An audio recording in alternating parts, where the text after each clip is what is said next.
Hello, friends. How are you today? So, the holidays are coming, and some of us are not really feeling like holiday spirit right now. Some of us are feeling heavy. Some of us are still not able to shake that cloud that we're under. And I realized while I was watching Dr. Kimani on Lifting as We Climb, she was talking with Dr. Cooper about why do the holidays feel so heavy right now? And I was listening to them and I was thinking, you know what? I absolutely am feeling the same way. And although I'm trying to shake it, there is this acknowledgement that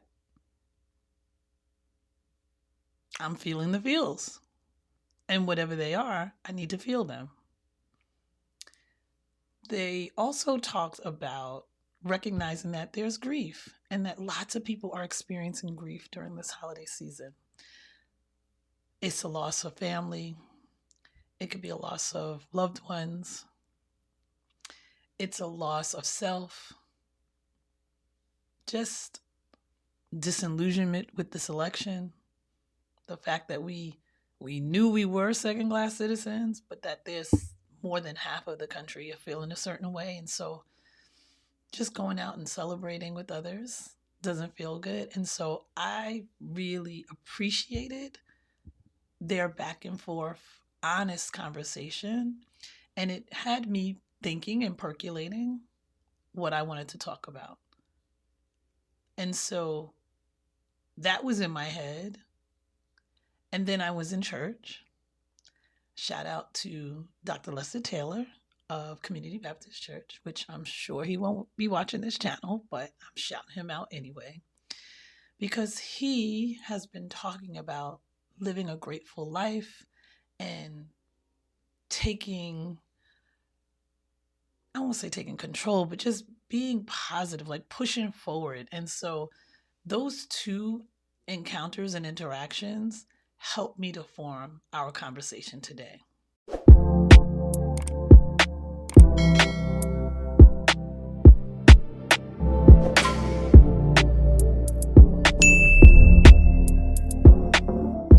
So before I get into this conversation, let me introduce you to the channel. If you're new here, my name is Dr. Davia, and welcome to Not All the Things. This is a space for success-driven, mature women of color, where we talk about work-life commitments and how we balance it, wellness, and wine. This is a space for not only myself, but I hope others who can join who never really make the time for themselves, but where we can come together and, yes, honor the fact that we work hard. I agree. But figure out ways to play harder and figure out ways to slow down. So if this resonates with you in any way, join me here on Wednesdays at 8 p.m. and invite a sister friend. They can bring a glass of white. I'm having white today. Red or bubbles, or just water to just be a part of the conversation. So, my pastor's words really ring true for me. We have to be living a grateful life. There's so much to be grateful for. And so, I've made sure to drop a link in the description to my service, which I think is worth watching just in general if you need that pick me up. And I also put a link in the description to Dr. Kamani's video around why, and let me just make sure I get it right. Why do the holidays feel so heavy? Both links will be in the description. And just from reflecting on those two uh, experiences, I decided to kind of step back. And I'm going to call this a Wednesday wondering, but it really isn't that much of a wondering because I've been pondering it. Maybe it's a Wednesday pondering instead of a wondering, but I don't know. I was trying to think about what to call these because they'll be a little bit shorter. But I have 5 points that I want to share in this conversation with you about keeping in mind ways to continue to live in gratitude. Okay? So let's get started. The first one, which again, these may seem simple. I don't know, but they've been resonating. They've been in my head, and I've been kind of like, all right, let me think about this. Decide if you want to be in community or not during this holiday season. You get to make the choice about how you want to spend your time. If you really don't want to go somewhere, if you really want to just stay home and be on your couch, baby, you should do that. You should choose to be home. If you want to go out because you feel like you need to be socializing, you feel that that's going to make you shake whatever that feeling is, go on out. If you don't want to cook, order. You don't got to cook, but you get to make the choice. And by making the choice, you can be grateful and you can understand that, you know what? I do have an opportunity to shake how I am feeling. And if I want to be in my feelings, I can do that too, right? You have the choice. Number 2, we are so blessed. We are so blessed. And if we can acknowledge the crazy and know that we are still in our right mind, that's important, right? Just being able to be aware that we're feeling a certain way is important. And that we are consistently being blessed, even through the crazy, acknowledging the crazy, knowing that, okay, we still got a little bit of mine. And so because we're blessed, let's figure out ways to give back. What can we do in a small way? Can we give some public service? Can we give out something? Can we offer something to someone? Can we invite someone into our home if we choose to? But if we're living and reminding ourselves to be grateful and to live with gratitude, then we have to acknowledge the fact that we're blessed. We are still here. We are still in our right mind, a little bit, but mostly. And therefore, just being blessed is a big step. And being able to figure out how we give back because we're blessed will also show that we are living a life of gratitude. Number 3, being true to yourself. And I pretty much started with this when I said to feel the feelings, right? Reflect on how you're feeling. Reflect on how you're showing up. Think about the heaviness. Acknowledge that it's there. And I'll say, because my husband asked me the other day, are you talking to someone, babe? Because I am absolutely keeping myself in a protective bubble, at least when it comes to that news. I cannot take the news cycle just yet. I cannot turn on and see what choices are being made around how this country is going to be run.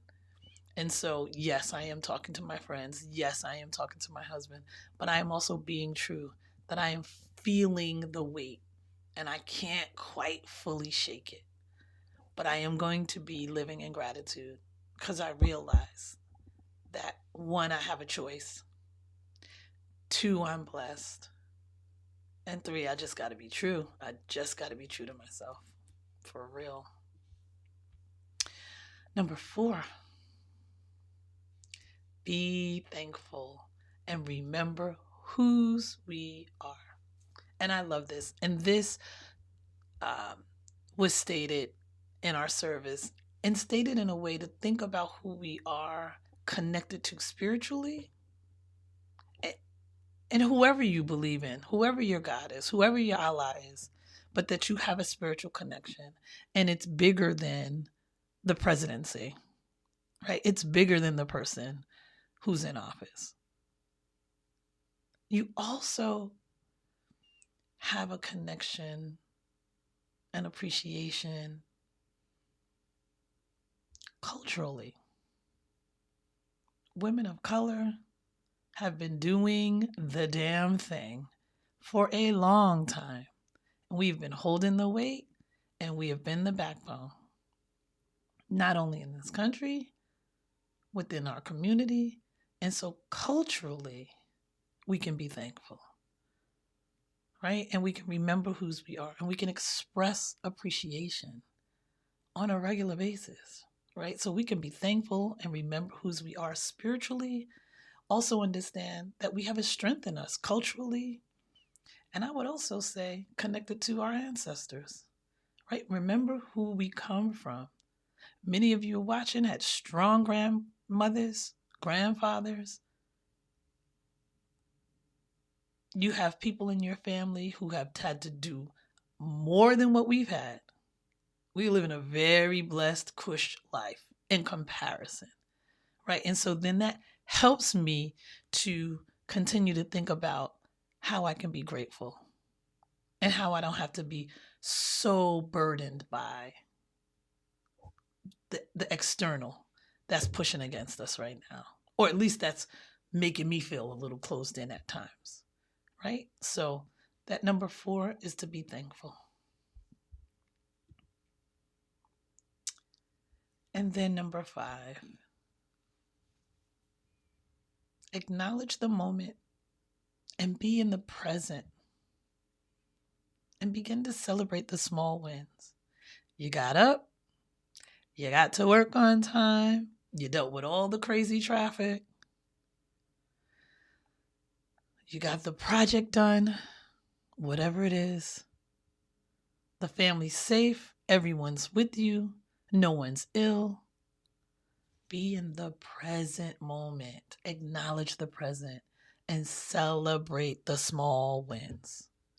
And again, I am talking to myself. So this Wednesday wondering, this Wednesday reflection, this Wednesday moment is really about deciding how we live a life of gratitude, even when we are feeling this heaviness, and acknowledging it, and acknowledging this present moment. And I would say the bonus, because I always got to give a bonus, but you got to stay to the end to get the bonus, right? The bonus would be to continuously engage in reflective practices, be it prayer, be it meditation, be it quiet moments, be it coloring, but engage in that step back and say, what is going on with me right now? What is happening? Because we got to be honest with ourselves, or it's going to be really difficult to move forward. And so in this holiday season, I just hope that we can just be really honest with ourselves and know that we have a choice. I'd love to hear from you. If you could drop in the comments, how are you living a life of gratitude? What are the things that you are doing? And share. Even if it's after this airs, I'd love for you to just drop that in the comments, because I do think it's important that we share this information with each other. One, remember that you have a choice. No matter how you're feeling in all of this, you get to decide if you're going to go and be in community or you're going to stay and be alone. And it's okay. 2, that we are blessed. We are blessed because we're here and we ain't crazy. We can acknowledge the crazy, but we ain't fully there. 3, be true to yourself. Be true to yourself and figure out what those challenges might be and share those. Talk to your sister friends, talk to your husband, talk to your children. Get it out. I think I'm putting my people, I think they're getting tired of me, but that's okay. They stuck with me. 4, be thankful and remember whose you are. Not only whose you are spiritually, think about that from a cultural perspective, and think about your ancestors and where you come from and what you connected to. 5, acknowledge the present moment and celebrate the small wins. The small wins every day. And then for the bonus, just be in a reflective practice, engage in it. If it's not your way, just write 1 or 2 things down that you're grateful for. Go back to a gratitude journal. Take the time to pray. Take the time to meditate. If you're not a praying person, that's okay. Just take a quiet moment to yourself. And remember, not to do all the things. Cheers. Till next week.